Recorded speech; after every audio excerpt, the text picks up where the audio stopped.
பார்க்கலாம். Hello hello அம்மா அம்மா ஐயோ ஹலோ ஏன்லாம் கூப்பிடுற நேர்கள் மத்தியில அழகா அம்மானு கூப்பிடுற ஒரு நேர் வந்திருக்காரு. யாருன்னு பாக்கலாம் சார். ஹலோ உங்க பேர் சொல்லுங்க. காரணம் முடிச்ச எஃப்எம் எப்ப பாரு பிஸியாவே இருக்கு.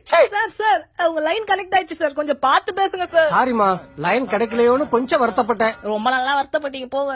சரி இன்னைக்கு நம்ம என்ன பேசுறோம் தெரியுமா? உங்க எஃப்எம்ல வர்ற எல்லா டாபிக்கும் தெரியும். ஓ எங்க எஃப்எம்ல எல்லா ஷோவுமே கேப்பீங்களா நீங்க? கேக்குறதானே நம்ம வேலைய. அம்மா அம்மா சார் அம்மா அம்மான்னு கூப்பிடாதீங்க சார். எனக்கு கல்யாணம் கூட ஆகல. அட இங்கம்மா என் கிளைண்ட் கிட்ட. ஓ ஆபீஸ்ல இருந்தே கால் பண்ணிருக்கீங்களா சார்? இதான் நம்ம எஃப்எம் ஓட ஸ்பெஷாலிட்டியே. நம்ம ஸ்டேஷன்ல ப்ளே பண்ற சாங்ஸ் இவர மாதிரி ஜாலியா வேலை செஞ்சுட்டே கேட்கலாம். கேட்டுக்கிட்டே கூட வேலை செய்யலாமே. அம்மா அம்மா அம்மா நான் அம்மாவை நேரம் விட மாட்டேங்கிறாரு. It's okay sir. உங்க பேர் சொல்லுங்க. என் பேரு ராஜாமையப்பன். என்ன வேலை செய்றீங்க? என்னது கேட்கல சார்? எந்த செக்டர்ல வேலை செய்றீங்கன்னு கேட்டேன். ஃபைனான்ஸ் செக்டர்ல தான். மாத்தாத இன்வெஸ்ட்மெண்ட் அனலிஸ்ட் மெய்யப்பன் சார் பேசுறாரு. Okay Moyyappan sir.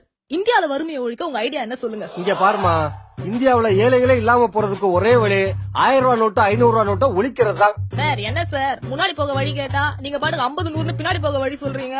சரி 500 1000 ரூபாய் நோட்டு ஒழிச்சிட்டா மட்டும் இந்தியால வறுமை எப்படி ஒழியும்? அம்மா நம்ம நாட்டோட வறுமைக்கு காரணம் லஞ்ச பணம், ஊழல் பணம், வரி கட்டாம தப்பா ஏமாத்துற பணம், இப்படி சம்பாதிக்கிறது பதுக்கிறது எல்லாமே 500 1000 ரூபாய் நோட்டா தாமா.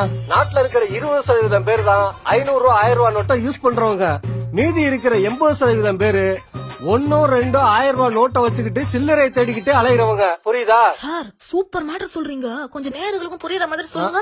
அப்ப உங்களுக்கு புரிஞ்சிருச்சாக்கும். சார் என்ன சொல்லி கலாய்கிறாரு? இங்க பாருமா, 1000 ரூபாய் நோட்டா இருந்தா 100 கோடி ரூபாய கூட பெரிய 2 சூட்கேஸ்ல வச்சு பதுக்கிடலாம். அதே 100 ரூபாய் 50 ரூபாயா இருந்தா பெரிய வீடே தேவைப்படும். பாதுகாப்பு இருக்காது, திருட்டு பயம், போலீஸ் பிரச்சனை, இன்கம் டாக்ஸ் பயம், தங்கத்துல காசு போட மாட்டான்.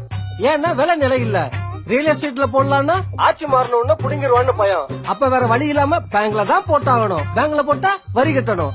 நாட்டுல இருக்கிற எல்லா பணக்காரங்களும் ஒழுங்கா நேர்மையா இன்கம் டாக்ஸ் கட்டினா போதுமா, இந்தியாவுல வறுமை மட்டும் இல்ல பிச்சைக்காரங்களே இருக்க மாட்டாங்க. அம்மா அம்மா சூப்பருங்க சார். இத பத்தி என்ன சொல்றீங்க? பிரில்லியன்ட். இவர் ஆக்ஸ்போர்ட் யூனிவர்சிட்டியில படிச்சிருக்கணும். இந்த மாதிரி ஆளுதான் நம்ம நாட்டுக்கு பிரைம் மினிஸ்டரா தேவைப்படுது. இவர் எங்க இருக்காருன்னு பார்த்து கண்டுபிடிங்க. Sir super thank you. இருக்கட்டும்.